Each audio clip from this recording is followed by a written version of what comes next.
অধিৱেশনস্থলী ঘূৰি এতিয়া মনত কেনেকুৱা ভাৱ আহিছে কি দেখি ভাবিছে মনত মোৰ সেইখিনি সময়ত মনত উদ্যম পাইছিলোঁ এতিয়া মোৰ মনটো সেমেকি গৈছে আৰু সময় আছে সময় কিমান আছে কালি ৰাত 40 ঘণ্টা লাচিতৰ নিচিনা কাম কৰক এতিয়া কৰিম আৰু মৰিম সেইটোৱে কাৰণ এতিয়ালৈকে এই মুহূৰ্তলৈকে পৰহি ৰাতিপুৱা 10টা বজাত মোক মঞ্চ মুকলি কৰিব মাতিছে সম্ভৱনে কালিৰ দিনটোৰ ভিতৰত ইমান কাম সমাধা কৰি তোলা 50 লাখ টকাৰ বিনিময়ত কাম হৈছেনে এতিয়া সেইটোৱে চিন্তা কৰক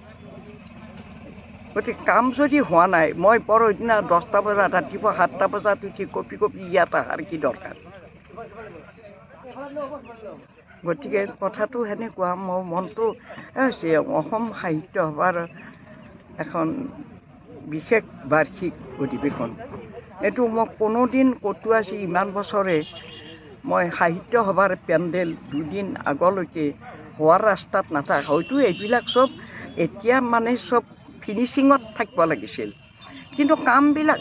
এই মস্ত ফিল্ড এখন খোজকাঢ়া ৰাস্তা তৈয়াৰ হ'ব লাগিব এই পকা চপাৰত কেনেকৈ খোজকাঢ়িব মানুহে আৰু কোনো এটা বস্তু সম্পূৰ্ণ হৈ উঠা নাই কোনো এটা অনুষ্ঠানৰো পেণ্ডেল সম্পূৰ্ণ হৈ উঠা নাই এইটো কালিত এই বেলা ছুটি কালিৰ দিনৰ ভিতৰত কাম সমাধা হ'ব নাই আপোনালোকে নিজেই চিন্তা কৰকচোন একবাৰ কালিৰ 24 ঘণ্টাৰ ভিতৰত কাম শেষ হ'বনে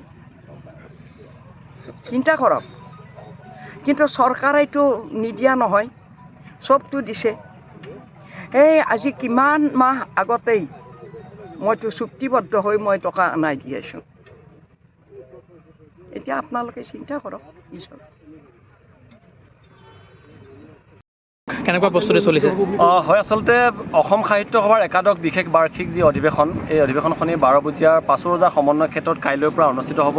4 দিনীয়া বৰ্ণাঢ্য বৰ্ণিল কাৰ্যসূচীৰে অনুষ্ঠিত হ'ব ইতিমধ্যে প্ৰস্তুতি প্ৰায় সম্পূৰ্ণ হৈছে প্ৰায় 90% কাম ইতিমধ্যে হৈছে আৰু অলপ কাম বাকী আছে এই কামখিনি আজিৰ ভিতৰত হৈ যাব যিহেতু কাইলৈ পুৱাৰ পৰা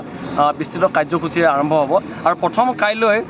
লক্ষ্মীনাথ বেজবৰুৱাৰ আহতগুৰি যি প্ৰতিমূৰ্তি আছে লক্ষ্মীনাথ বেজবৰুৱাৰ জন্মস্থান তাতেই লক্ষ্মীনাথ বেজবৰুৱাৰ প্ৰতিছবিত বন্তিৰ প্ৰজ্বলন আৰু পুষ্পাঞ্জলিৰে আমাৰ অসম সাহিত্য সভাৰ যি 4 দিনীয়া কাৰ্যসূচী এই কাৰ্যসূচীসমূহ আৰম্ভ হ'ব আৰু 1 তাৰিখৰ পৰা 1 তাৰিখে আমাৰ